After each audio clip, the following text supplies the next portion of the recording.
Chicago, where the president's most loving supporters celebrated with him, Stossel Show's special correspondent Kennedy asked people there, what does Obama's election mean for freedom?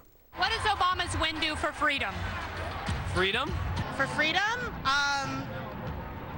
Yeah, I have no idea. Sorry. For freedom.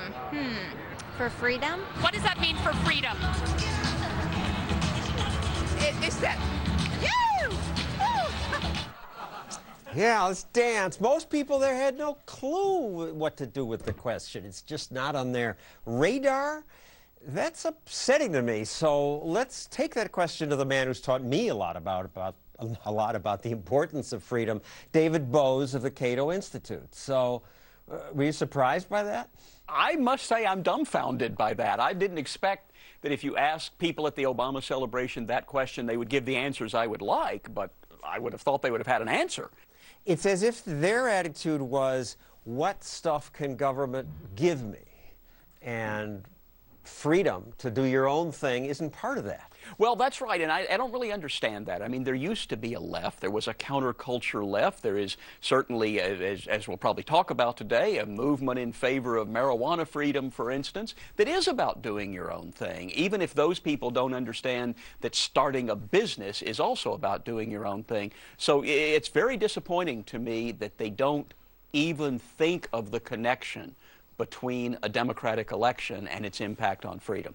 So let's bring Kennedy into the conversation. Kennedy, thank you for going to Chicago. Thank you, John.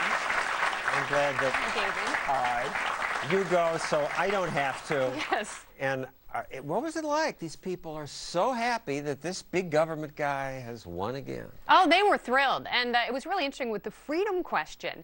People used it very subjectively when they could actually come up with an answer. I didn't think it was going to be that much of a stumper, but I would say about 57% of the people were dumbfounded. All right, let's get to some of the specifics. In Chicago last night, you asked supporters what his election will mean for America. Here are some of the answers.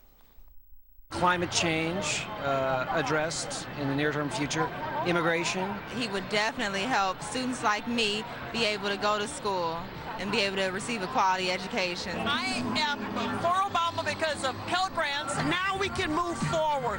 But he had to save this country first. So you're laughing there. They feel he saved the country. I feel we're going to go broke sooner because he's in power, but I'll let you respond. Well, we're going to go broke sooner because we've run up $5 trillion in debt under his administration. Now, you know, we ran up $10 trillion over the last few administrations, so it's not unprecedented, but it is a higher rate of increasing the national debt than we've had before. And as far as saving the country, if you believe that all those bailouts and all that stimulus money and all of that stopped a depression, then I guess you would believe he saved the country. I don't think that. I think they put incredible new burdens on business enterprise. I heard somebody today on NPR saying businesses have been holding back on investment because of uncertainty. Now with the election, there's certainty, so maybe they'll start investing. Well, I think that's whistling past the graveyard. When the certainty is higher taxes and more aggressive regulators, I don't think that's going to be a very good recipe for investment. And more debt. When you talk about the $5 trillion in new debt, we have this chart comparing Greece and the track it's been put on, and we have riots in Greece this week, and the United States is about 12 years behind, but the same trajectory. Yeah, but now we're on a fast track. And I think, you know, as far as debt, and some of the younger people that I spoke with last night, they were jubilant, they were excited, but it's also incredibly irresponsible to the point of being dangerous. And I don't think they realize that they're taking on that debt to bankrupt their own future and the futures of their children. And it was very short-sighted, this celebration, because people think free stuff is great when essentially it's not free at all. It's very, very costly. And in the clip that we just played, they talked about free stuff. I get to go to school free, but also immigration. And yet Obama's deported more people than Bush did. And then climate change. Climate change was never addressed in any of the three debates, and that's the one thing that I ask people over and over again. The president never talked about climate change on that stage when he could have, if that were a paramount issue to him, and clearly it's not. So I don't see why people think the next 4 years are going to be different or why that matters. Immigration might be an opportunity for some progress in the next 4 years, because hopefully the Republicans have gotten the message that what they've been doing with regard to social issues and immigration has not been working for them. So maybe they're ready to talk, and maybe he'll be ready to talk if they are. And as President Obama has been the candidate of big government and capitalism, as I call corporate supported, government-supported. That should be the name of your next book. Capitalism. At least a few people were very clear about how they were happy that he was going to give them stuff. Well, my company will get more work.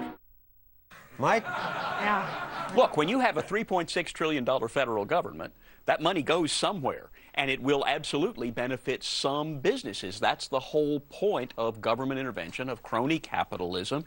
It is taking money from all of us and then giving to some people. And so if you are one of the companies that will benefit, maybe one of the clean energy or green jobs companies that has not already gone bankrupt, then you might get that money. And similarly, if you're a defense contractor, you'd be in favor of Mitt Romney getting elected, because that would be good for your business. But it's all bad for the American economy in general to tax some people and then dole the money out. Romney had a good line during one of the debates when he said, "You're not just picking winners and losers, you're just picking losers."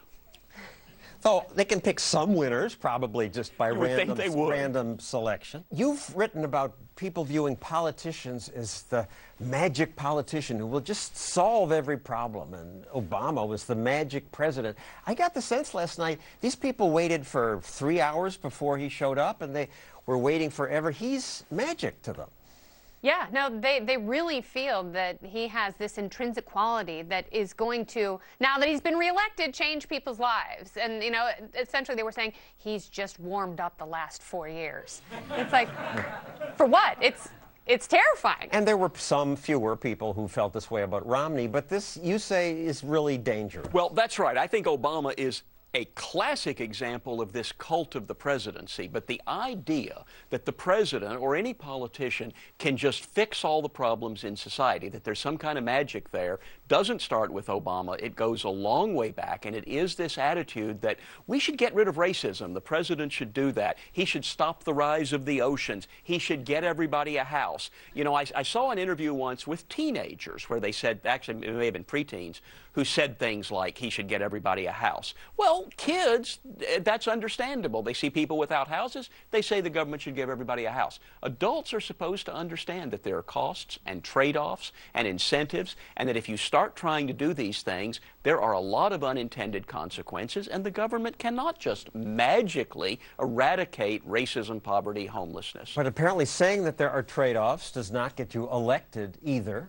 I'm told now, okay, Obama has a mandate. The Republicans should honor it. Well, I'll tell you one thing about the mandate I haven't seen anybody point out. He got 9 million fewer votes last night than he did 4 years ago. That seems to undermine the notion of a mandate. He had 4 years, and 9 million fewer people showed up to vote for him.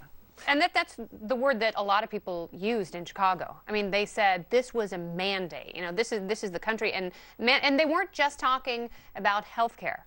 And it was interesting because when freedom came up, a lot of women said, freedom to me means freedom over my body and freedom to choose. When they say freedom over my body means freedom to choose, they mean that the government should force my employer to pay for my medical and birth control choices. Right. So it's nobody is in fact threatening any woman's right to choose these days. If you spoke to those people last night, they would say that if Mitt Romney were elected, Pell Grants would go away, no one would be insured, no one would be able to afford college, and abortion would immediately be illegal. That's the level of rationality that we were dealing with. A Dickensian nightmare. And more people answered your freedom question with not freedom to choose, but Obamacare. I'll get health care now. Yeah. Somehow that's freedom. Somehow it was going to be free health care, but they don't understand that you have fewer choices. You have 0 choices under a single-payer system, and that universal health care is, and a lot of people said, that is the ultimate goal. That's what we're headed towards. And besides which, it's not free. You pay for it in a different way.